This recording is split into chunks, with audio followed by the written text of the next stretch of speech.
Thanks to Avast for supporting Future Hindsight. With Avast One, you can confidently take control of your online world by helping you stay safe from viruses, phishing attacks, ransomware, hacking attempts, and other cybercrimes.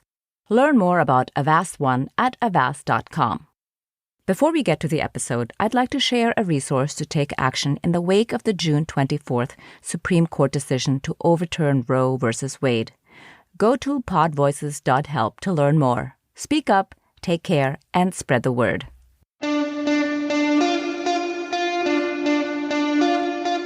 Welcome to Future Hindsight, a podcast that takes big ideas about civic life and democracy and turns them into action items for you and me. I'm Mila Atmos.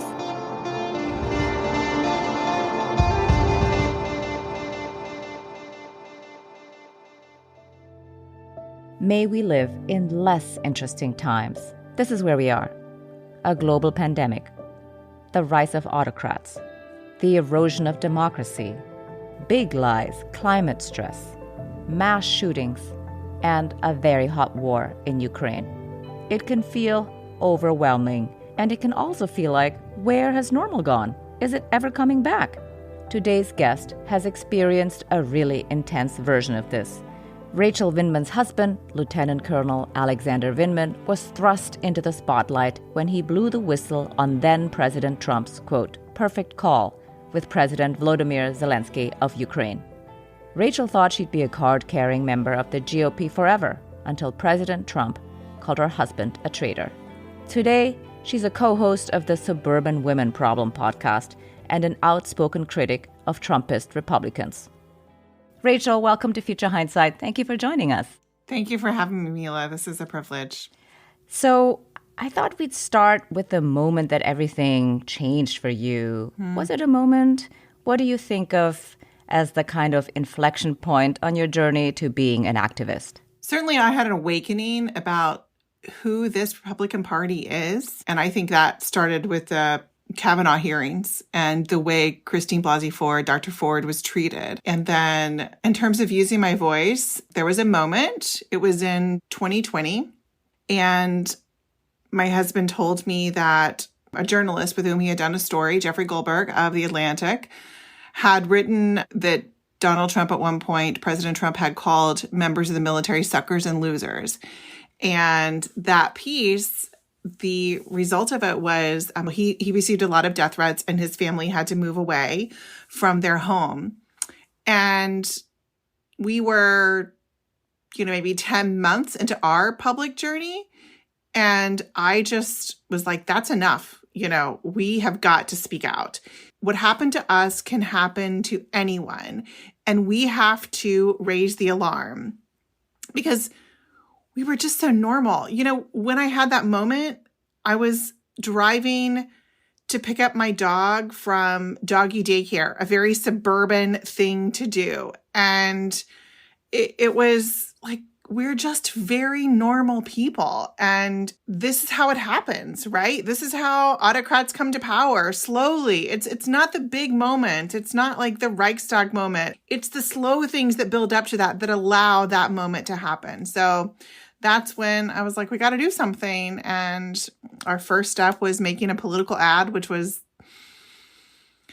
a difficult thing to do, but, step by step, and you realize that your voice resonates with people and that when you put it in personal terms and you share the personal story, as hard as that is to do, and I understand why people don't want to do, but that's what resonates with people because people can identify with the personal nature of it.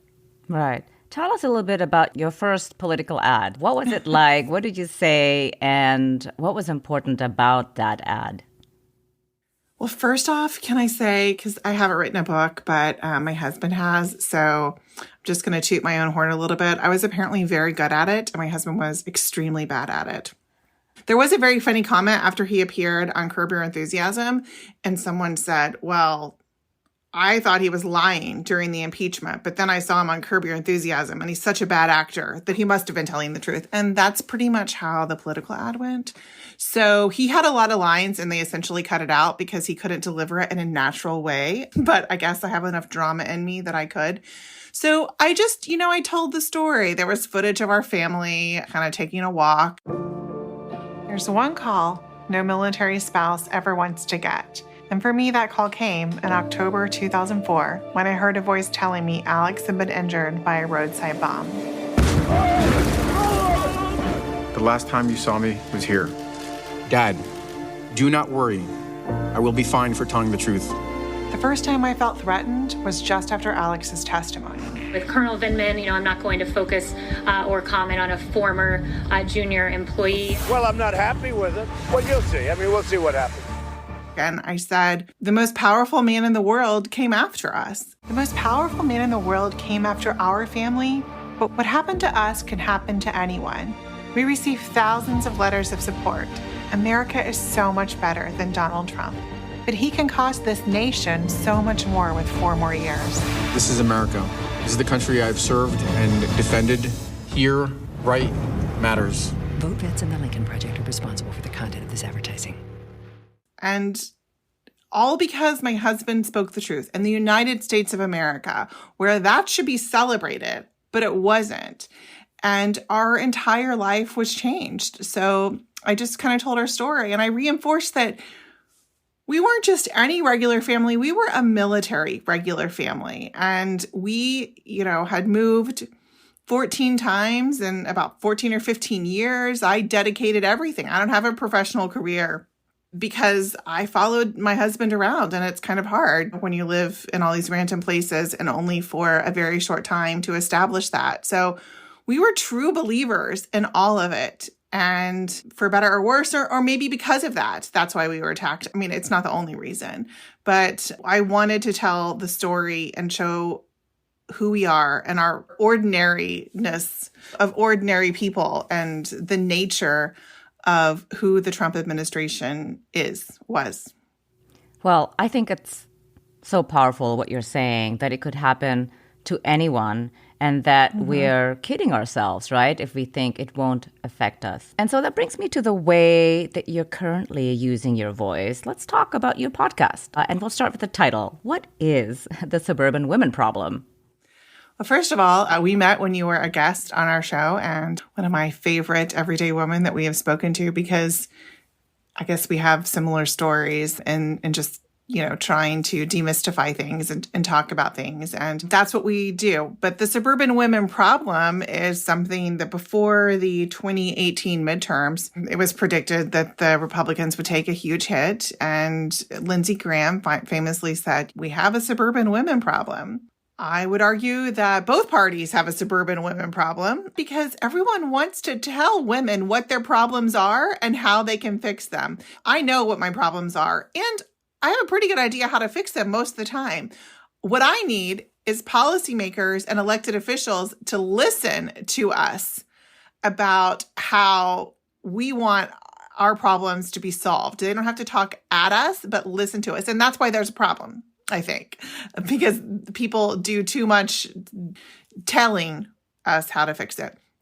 But on our podcast, we do a lot of, at this point, Mila, our news sources are so siloed. And the only way you can really break in and get new information to a lot of people is through relational organizing. So that's something that we don't actually identify that on the podcast, but that's what we're promoting, because we talk about every week, we talk about current issues. We have an everyday woman guest like you were, who is someone who's making a difference, who's using their voice to make a difference in an ordinary way. I'm just saying they don't have maybe a giant platform, or they didn't, but they're using what they have. So a very relatable thing. And then we have a guest who's a little bit more well-known, an expert on a topic, to discuss a topic with us. And I hope demystify a lot of these things like trans kids in school, don't say gay bills, comprehensive sex education, the pay gap for women, how women in the care economy, how that's affected us. So many of these things. And I hope that people learn from that and then go and tell their friends, their family, the people in their neighborhood, the other moms at the bus stop, and really use that to educate people, in a relational way, because I think that's the best way to get through on some of these very difficult, polarizing subjects. First of all, thank you for the shout out for being on your show and inviting me on. I love what you're saying here about relational organizing. I want to talk about suburban women sort of like in the way that they are stereotyped, right? Like it feels as though that label can be very reductive. And by that, I mean, it codes white, affluent, a little NIMBY-ish. And I know you're kind of winking at that with your title. So tell me about the ways that we can view this label more expansively. Like, how do you think of this group, maximally? Well, again, this kind of speaks to the problem of reaching suburban women voters, because more women of color live in suburbs than live in urban areas. So not understanding the group is a bit of the problem. If you don't understand who the group is, makes it, exponentially more difficult to reach, obviously. So how I think about this group of suburban women maximally is the power of really women's voices.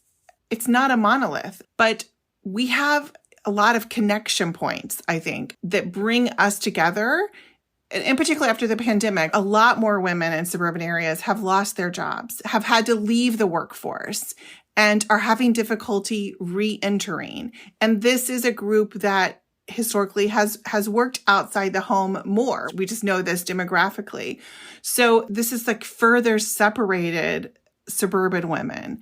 And I think this is, as we see with some of the hot button issues of the day, of the Democrats not being able to get a lot of bills passed that got them a lot of votes, because it wasn't just a backlash against Donald Trump. It was like the handling of the pandemic, but the handling of the pandemic involved our children and their education. It involved, again, people leaving the workforce, quality childcare for our children. So these issues have disproportionately affected suburban women, and we still don't have a lot of resolution on them. And now we're moving into inflation, food prices, gas prices, and how that is affecting this group. So I do think they need to be listened to, but I think mostly they need to be understood about who they are in order to solve the issues that are most important to them and pass meaningful legislation and policies that will help this group of very important voters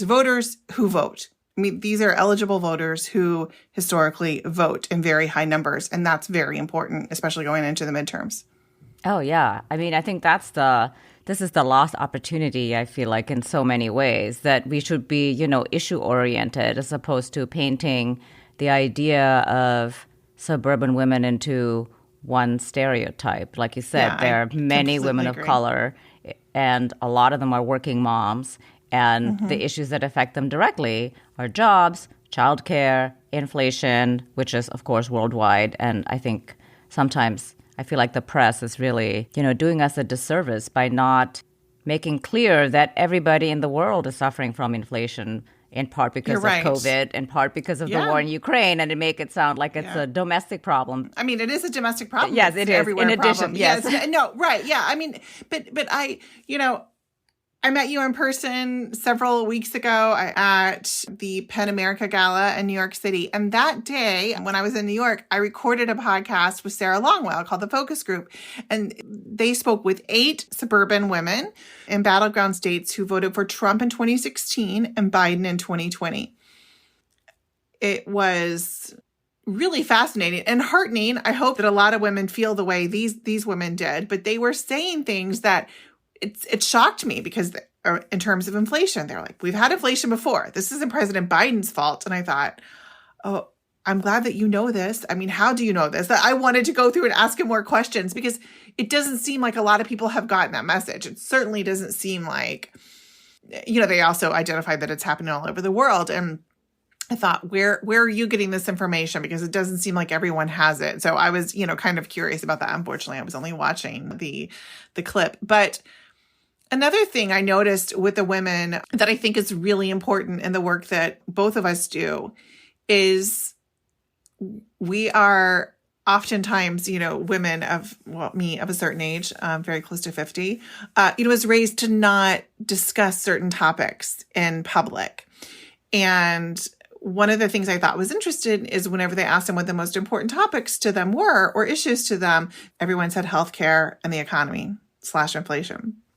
When abortion was brought up, and this was very close to the leaking of the Roe memo, when that was brought up, they all said, oh, yes, that's very important to me also. But no one wanted to bring it up first. And that's why we have to keep talking about it, because it's a deeply personal issue. Once it was brought up, the floodgates were opened. They wouldn't stop talking about it in a good way. But it's important that we continue to discuss issues so that people feel free to talk about it and people feel free to make them voting issues as well. And I just think that's a really important part of what we do, is to stress and to talk about those hard topics that other people are unwilling to maybe bring up or admit that that's an important issue to them. Yeah, I really admire that about your show, that you just, you talk about the issues in a way, like you said, that people are often reluctant to at home or, even like, let's say in workplaces, wherever they are. Yeah. This is not an open topic. In fact, when I saw you in person, we talked about the leaking of the memo, and we spoke to a complete stranger who ended up joining our conversation about abortion. And I was like, oh, wow, if you're just willing to open up and talk about it, it's, people are willing to say it. And I'll just share the story here. She was older and she told us that she, for whatever reason, had to have an abortion 45 years ago. And she mentioned to us that only now can she speak about it without being deeply ashamed. And I thought that was so powerful that she shared that with us, even though we don't know her. We both have met her maybe a minute prior. I'm tearing up just thinking about it because her bravery, it stuck with me. It's something that I thought about so many times. She was married. She had children, which is a high number of women who have abortions are women who are already married and already have children, which flies in the face of everything that the right wants to tell you. And growing up, I was especially in Oklahoma, was told how the evils of abortion, and certainly I'm no abortion. I don't think it should be used as birth control. I don't think it's like a great idea to go out and, for everyone to get abortions, but I think it's a personal choice and the government should not be part of that choice. And this woman sharing her story was so meaningful to me. And I thought if she can share that at her age, then I can certainly talk about it if it makes me a little bit uncomfortable. If I haven't really dealt with all my feelings about abortion, I can still find a way to do it if people can share their personal stories. And those personal stories, sharing that changes people's mind because it gives them permission to put themselves in someone's shoes and to think a little bit more on a personal level, not in theoretical terms. Let's take a quick break to thank our sponsor. Avast is a global leader in cyber protection for more than 30 years and trusted by over 435 million users and prevents over 1.5 billion attacks every month. Avast empowers you with digital safety and privacy no matter who you are, where you are, or how you connect. Enjoy the opportunities that come with being connected on your terms.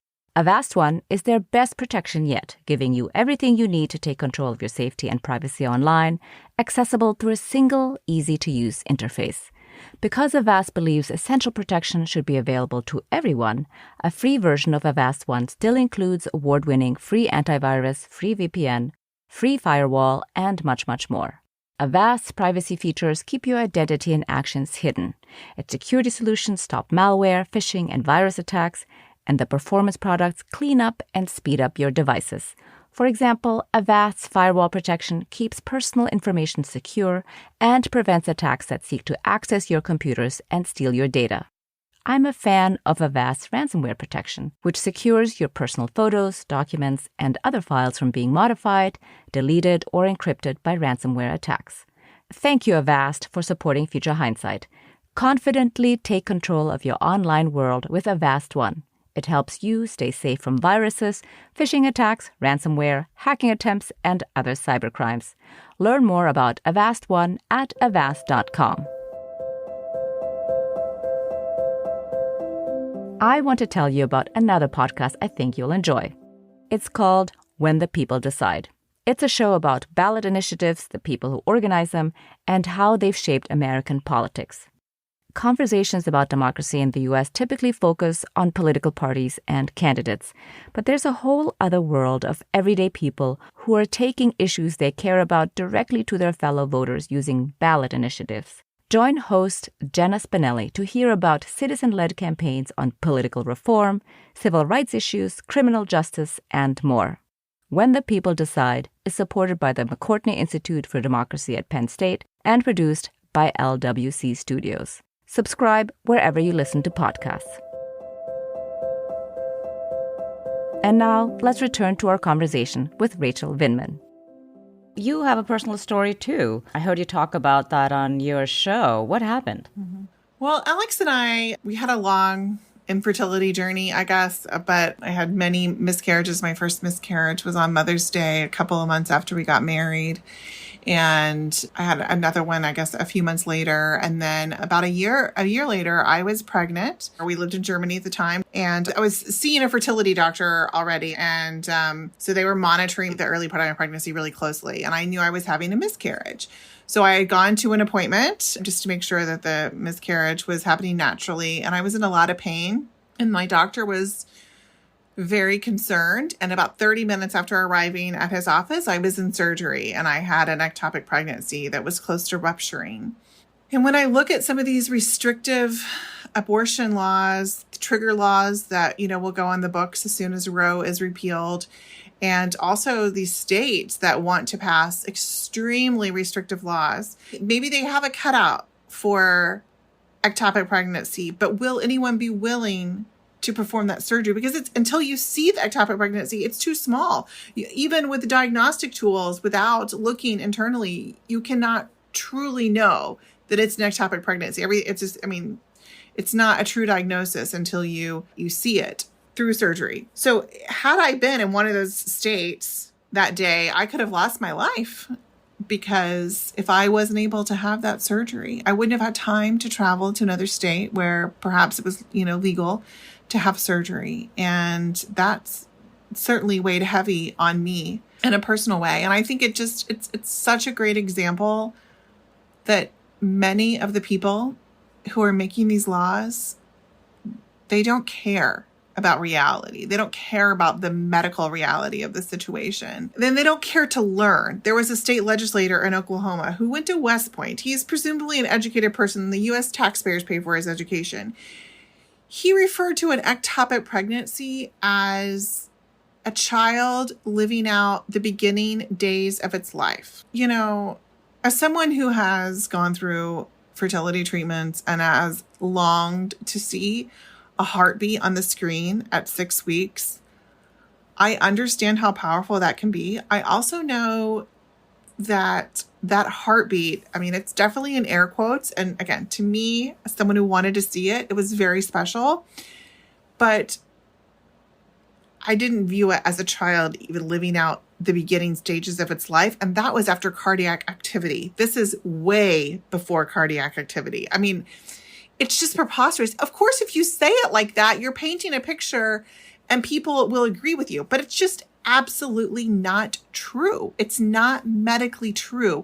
And it's misinformation. It's intentionally misleading people to get them to go along with these arcane laws that they want to pass. And they are not founded in reality. But I'll tell you, the problem is, Mila, they think it's not going to happen to them. They think it's not going to be their wives, daughters, loved ones who are going to be limited by these laws. And they also think their children will never be gay. There was a law passed in Ohio recently that they have had 4 or 5 trans children since 2014. There's currently one child in the state of Ohio that identifies as trans and has tried to get permission to, compete in state high school athletics. And they passed a law for external and internal examinations, medical examinations, to determine a child's gender if it is questioned by someone. So obviously these people don't think that their child's gender will be questioned, but a birth certificate isn't good enough. They will be subjected, if it's questioned, to an examination. And the arrogance, the hubris of thinking that that will not be weaponized against many children is ridiculous. But I guess, I mean, all we can assume is that they simply do not care. The innocent victims of these laws is not important to them. It's just about scoring political points. Right. That goes back to your point about really not listening to the constituents and serving the constituents, but having their own agenda that they're pursuing. Yeah, absolutely. Yeah. I mean, I thought, Matthew McConaughey said it really well when he spoke at the White House about gun control. But we can't be so focused on re-election that we're not doing the right thing now. Mm-hmm. We can't truly be leaders if we're only living for re-election. Let's be knowledgeable and wise and act on what we truly believe. Again, we got to look in the mirror, lead with humility, and acknowledge the values that are inherent to, but also above politics. And I guess, I can't get that out of my head. It seems that there's so many who simply do not care about doing the right thing. And I think we'll do it in 2 years, or we'll do it whenever we get elected next time. Or now is the time. How many times do we as moms, as people you need to do it now. You're not going to do it later. You must do it now. Put your shoes on. We're leaving. yeah, I know. Now, no, we're not going to wait until later. Later never happens. The time to do something now is the right time. Right. Well, I think it's incredible to hear that GOP lawmakers are pushing for ever more restrictive laws, talking about life beginning at conception, like you mentioned, right? Some talking about it happening even before conception, threatening access to birth control and life-saving reproductive care, and even criminalizing women who have miscarriages. It's totally shocking. And it's happening and it's affecting all of us. So do you think that GOP women, suburban women, are alarmed by this extremism? I know they are. Because they've reached out to me. And not only to me, but I have some really good friends in more GOP populated areas. Texas, for instance, a really good friend of mine. She is a nurse. She is an evangelical, a member of a Southern Baptist church. And after the tragedy at the school in Texas, she had a friend of hers. Many friends reached out to her, but one of them said, "I hate Ted Cruz. And you're the only person I can tell." But you know what? She can vote against him. And he's not up for re-election for a long time. But what they do in the voting booth is only between them and that ballot. So they might never tell anyone. But the more we keep talking about it, the more people we reach. And, our friend said, "I can't wait to vote for Beto O'Rourke in November." Yeah. So... Yeah. They might never give a dime. They might not do any canvassing, but I think there's going to be what I'm seeing, and it's anecdotal in a way, but my husband's a lot more involved politically. He's a senior advisor to a super PAC, and you have to be mercenary at some point with some of this. And they're like, "Oh, that race, it's not winnable. But a lot of races that were not winnable a few months ago are now a lot closer than they think, and people are getting involved. So that tells me there has been a shift, but we've got to keep talking about it, and we've got to keep offering real solutions. It can't be bridges, because people just don't really care about bridges. I like Secretary Buttigieg. This is not a slam against him, but do the bridges, do the things, but let's not talk about those things. We want those things. Everyone wants bridges. I want a nice HVAC system for my house, but I'm not going to talk about it. I just want it to work. So, but we have to talk about the issues that are affecting people when they're not done right now, that are really the problem. And if we do that, and we do that successfully, I think we're going to see some surprises in November. Yeah, I agree. Well, speaking of Beto O'Rourke, I think one of the things to remember is that gun safety legislation at the state level, and in New York State, Governor Hochul just signed 10 pieces of legislation, including raising the age from 18 to 21 to buy semi-automatic weapons. And so if Texas has a new governor, then they can pass legislation there to prevent the kind of deaths that they've just been seeing at Uvalde. But I want to dig into something we talked about at the top, about your stepping into activism. And in light of all the stuff we've just talked about, do you think that you left the party, or did the party leave you? I think Both. I have been thinking about this a lot and trying to write about it, just kind of my own thoughts, especially leading up to the midterms and to 2024, because I'd like to help a lot of people that I think are, a lot of women especially, that are in this position. And first I have to kind of examine my thoughts. But in many ways, I do think the party left me, but I also think that at that point, 44, 45 years of experience, and my experiences were different than what I was taught from a young age. And then, when I realized it's a lot easier to demonize people and to other people if you never meet the other people. But once you meet them and you see they're more like you than not like you, and they want the same things in life, then it's a lot more difficult to do that. So I think my experience of being out in the world and, guess what? Like socialism, there are a lot of elements of, socialism in Western European society. When I lived there, when I had a lot of friends from there, I saw that it's actually quite functional. I mean, it's not totally functional, and neither is our system. So you have to be able to go in with eyes wide open, but it doesn't mean that it's completely good or completely bad. I think we could use a mix of, some of their elements of healthcare, of childcare, early childhood care, of some of these ideas of taking care of new mothers like they do in Germany and the Netherlands, of a nurse to come visit and say, hey, how are you doing? How is it? Can I just hold your baby for a minute and maybe change a couple of diapers and be here? And these are services that are offered.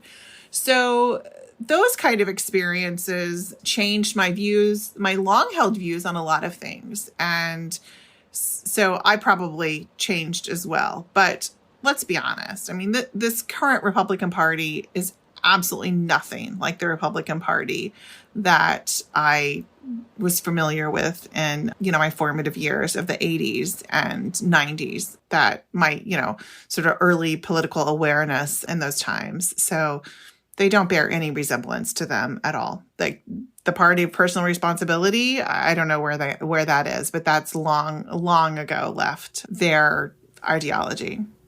Yeah, I think the Republican Party has just become a different animal today, or at least the one that is out in public. So your journey, your husband's decision to speak out, your decision to use your voice, so much of that stemmed from Ukraine in the first impeachment trial of the disgraced ex-president Donald Trump.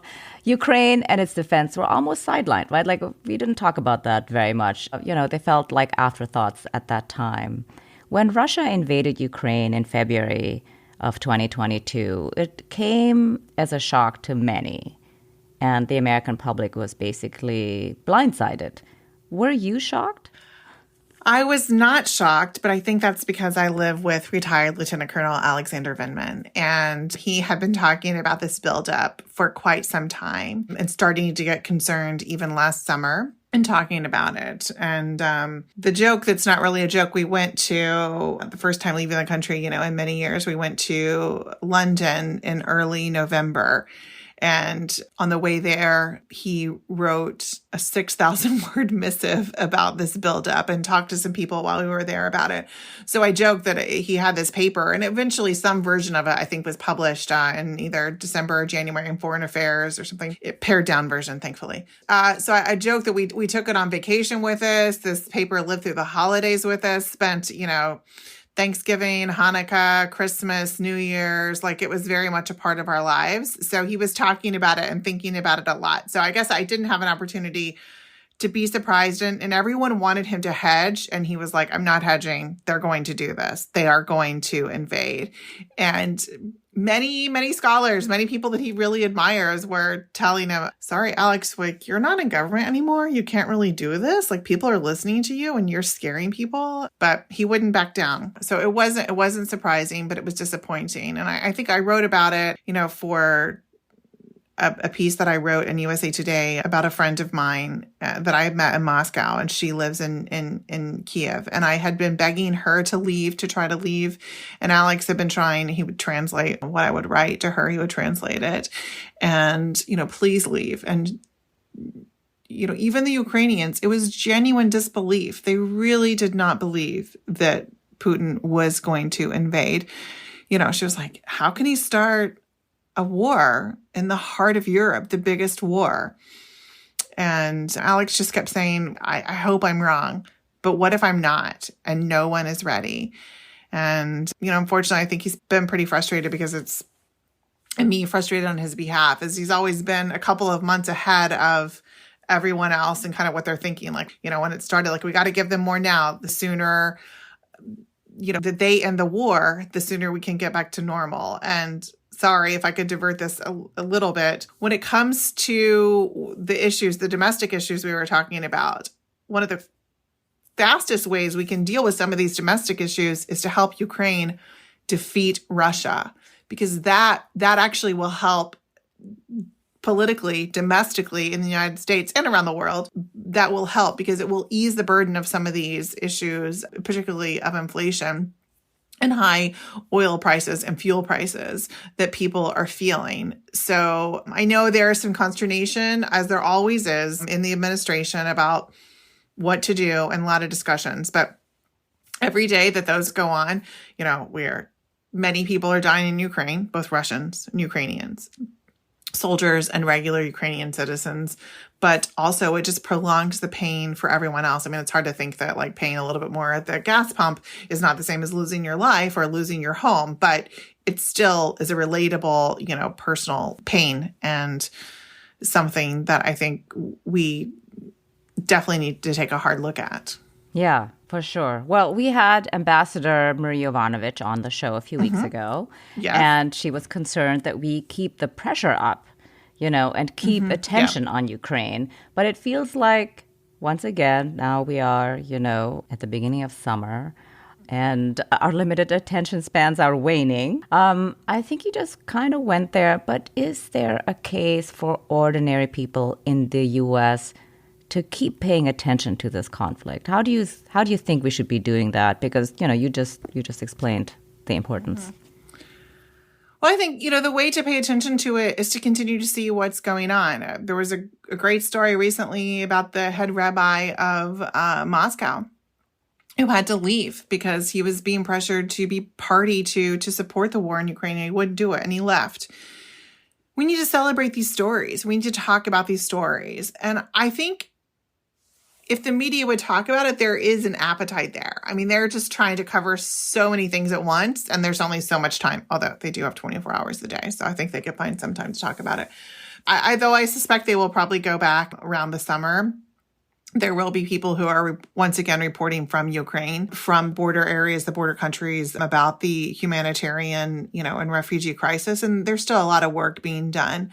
But I think we need to plug in. We need to keep talking about it. And I always encourage people like, hey, call your elected officials. Let them know this is still important to you. I mean, you can call every day and tell them like the stuff that's important to you. And they pay attention to it, and it matters to them. They will pay attention to the things that their constituents tell them are important to them. They totally understand that game. So it's still a meaningful way. You can spend, 5 minutes calling all your elected officials. It's really a quick thing. There's certainly a case, not only for staying involved, but for continuing to advocate. I think just making sure that our elected officials do know it's important so that it's a priority for them to continue to work on it. And to me, it should be a priority. It should be, probably pretty easy for anyone running for office and for those who wanting to support their party to kind of ease a little bit of the economic tension, but also to just kind of get this off the plate. And I do think it's going to happen in a natural way, just because of Russia's running out of money. The price of oil is high, but they're having trouble getting money, and the sanctions are a much slower acting vehicle, but they are taking effect. But we still have to keep pushing to get Ukraine the weapons they need to defend themselves. This is the theme that keeps coming up, doesn't it, Mila? Yes. I mean, in my life since 2019. Yeah, it hasn't Ukraine stopped. having I know. It's like this, it just won't go away. The theme of Ukraine needing weapons to defend themselves against Russian aggression. I'd like to move on to something else.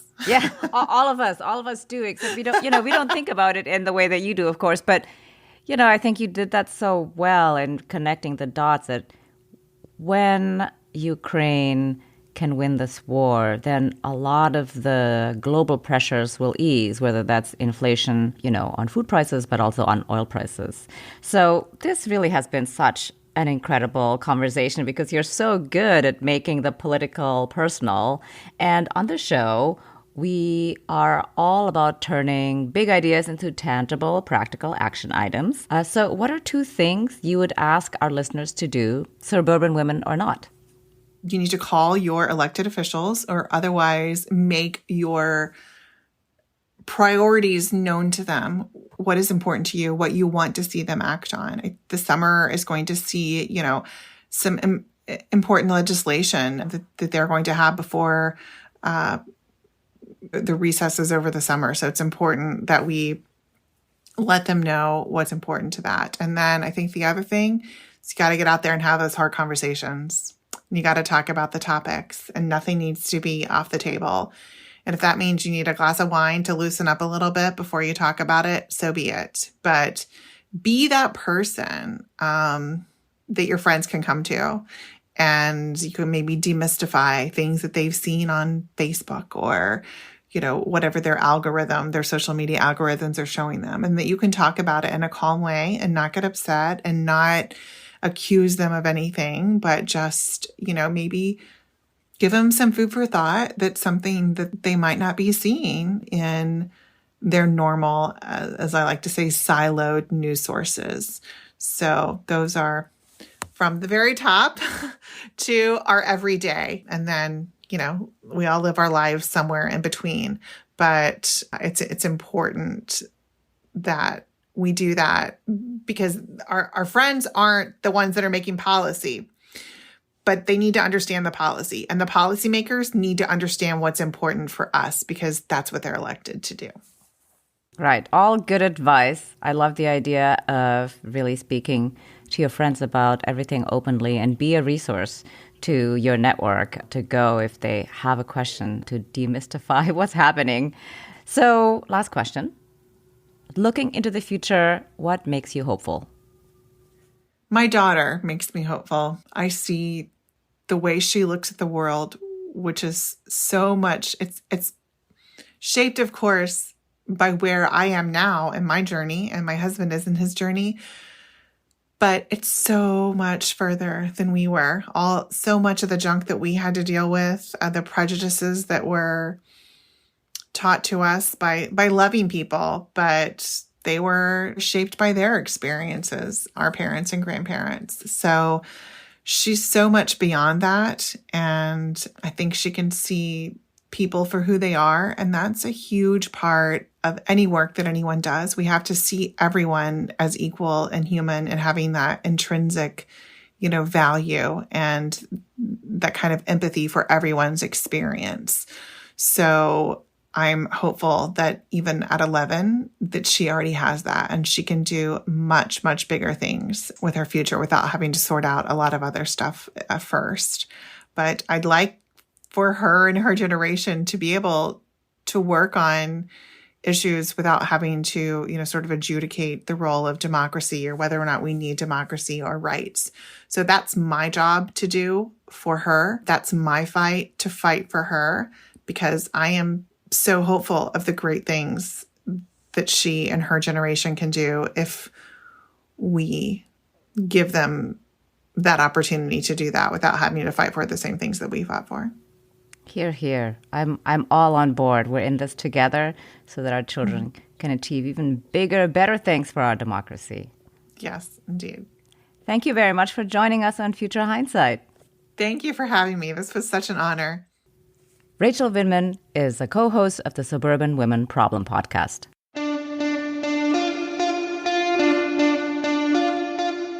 Next week on Future Hindsight, we'll be joined by Matt Kahn about the future of our cities and the future of work. His latest book is Going Remote: How the Flexible Work Economy Can Improve Our Lives and Our Cities. I can't say I agreed with all his predictions, but it was truly fascinating. If the work-from-home workers start to spread out because of family responsibilities or passions for amenities, this will create new opportunities for face-to-face workers to go along with them, sort of like moons around a planet. It's sort of a gravitational pull. That's next time on Future Hindsight. This episode was produced by Zach Travis and Sarah Birmingham. Until next time, stay engaged.